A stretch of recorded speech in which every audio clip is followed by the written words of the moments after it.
A inteligência artificial virou a conversa de toda a mesa de empresário. Um levantamento da EY aponta que 95% das empresas brasileiras dizem que já usam a inteligência artificial. E uma pesquisa da Deloitte revela que um quarto conseguiu tirar a maior parte dos projetos do plano piloto. E é sobre o uso da inteligência artificial que a gente conversa agora com a Maria Tereza Forneia, que é diretora-geral da Endeavor Brasil, aqui no DNA Empreendedor de hoje. Uma boa tarde para você, seja bem-vinda. Muito obrigada, feliz de estar aqui falando sobre esse tema e como ele impacta as nossas empresas. Com certeza, não se fala em outra coisa, né? É o tema do momento. Bom, vamos começar derrubando um dos mitos, que seria adotar IA, seria a mesma maneira de comprar uma ferramenta, assinar uma licença e pronto? É isso? Esse, com certeza, é um dos principais mitos que a gente vê. Acho que, como qualquer ferramenta, o ponto não é a contratação da ferramenta e muito pelo contrário, o que você vai fazer com essa ferramenta. Um dado interessante que, pela Associação da Inteligência Artificial e E-Commerce do Brasil, eles trouxeram que, na média, 50% dos colaboradores ainda estão contratando a inteligência artificial por conta. Isso não vem da empresa. E o que é interessante observar? Que quando as pessoas fazem avanços individuais na sua própria rotina, com certeza a empresa não está tirando o melhor ganho, porque a IA justamente o principal ganho está em coordenação. Em quais os fluxos que você tem dentro da empresa que potencialmente envolve mais de uma pessoa, mais de uma área, inclusive, e aí sim você mede os ganhos que movem o ponteiro. Então, acho que o maior perigo é você deixar isso muito no âmbito individual e não pensar como a IA resolve justamente o ponto de coordenação dentro da empresa. Bom, e a IA? É coisa de empresa grande, pequena, todos devem usar? Como é que fica isso? Esse é outro mito. A gente vê muito que se fala que IA não é para empresas pequenas e eu acho que é justamente o oposto. O que essa tecnologia trouxe é ser muito mais democrático o acesso. E é justamente viabilizar que empresas pequenas consigam construir seus próprios agentes para automatizar seus fluxos, para criar produtos novos. É legal trazer numa realidade de que até um ano e meio, 2 anos atrás, você precisava ter muito capital para poder investir em desenvolvedores para poder automatizar seus fluxos. Ou, às vezes, comprar um software que nem necessariamente encaixava com a realidade da sua empresa. Hoje, eu acho que eu posso trazer um exemplo da própria Endeavor. A gente trabalha há mais de 25 anos com empresas de tecnologia. Então, a gente sempre conversou com eles sobre as melhores práticas, o que evolui, o que escala, mas internamente a gente não tinha um orçamento que nos permitisse investir pesado em tecnologia. Então, a gente nunca operou internamente com tecnologia. E faz 6, 8 meses que a gente está conseguindo evoluir em passos muito largos, usando IA no nosso dia a dia com um orçamento muito mais acessível.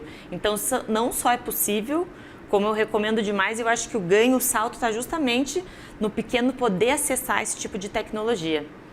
Dá para dizer, então, que a IA acabou aproximando a tecnologia de todas as empresas? Como você falou mesmo, né? Você contratar um desenvolvedor que eles têm uma carga salarial que a média já é acima do mercado, existia até a vacância de desenvolvedores em muitas áreas. Temos essa aproximação? Total. Eu acho que o grande efeito prático da IA é a democratização do acesso. Bom, e tem muita empresa acertando com a IA, algumas estão testando, outras errando. Mas para acertar, o que tem que fazer de diferente?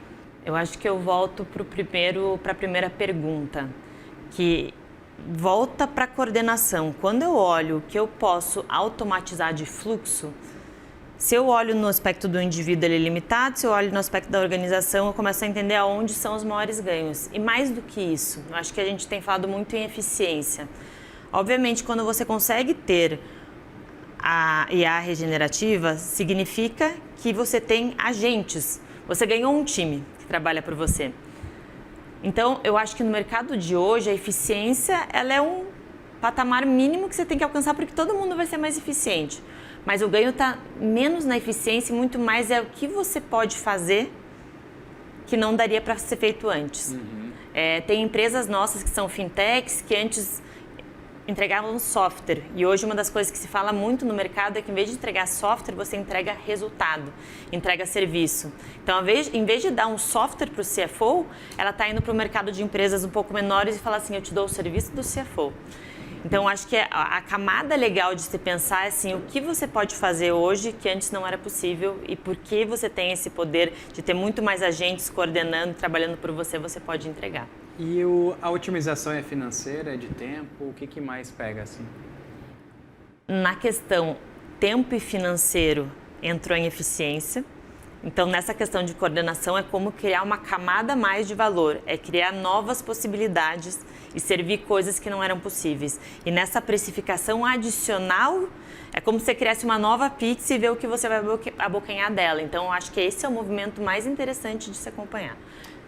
Bom, e para a gente fechar, muito se fala que a IA veio para substituir a mão de obra das pessoas, existe muita gente receosa, é mais um mito ou pode ser uma verdade esse setor? O medo da substituição, ele não é mito, mas ele é a parte mais barulhenta. O efeito que eu acho mais destruidor nas empresas, ele é mais silencioso, é na cultura, no impacto dentro da cultura. Por quê? Você imagina que você trouxe a IA para dentro de casa e você sai falando assim, todo mundo tem que usar a IA, da mesma forma que os empresários estão com medo de estarem atrasados. Quando você traz, e dependendo da forma como você traz para o teu time, o que é a sensação que dá? Todo mundo se sente atrasado. Isso gera insegurança, isso gera desconforto. E ao mesmo tempo que você quer incentivar o uso, você quer coordenar o uso, então acho que você tem que ter muito cuidado nos tempos e movimentos de permitir o erro, de fazer as pessoas se nivelarem, se familiarizarem, mas daí a partir de um certo momento escolher as soluções que mais coordenam para não ficar todo mundo resolvendo um problema pequeno. Então, eu acho que você tem que fasear e pensar que a IA veio para trabalhar a favor das pessoas e não o contrário. Maria Tereza, muito obrigada pela participação aqui com a gente. Volte sempre. Obrigada.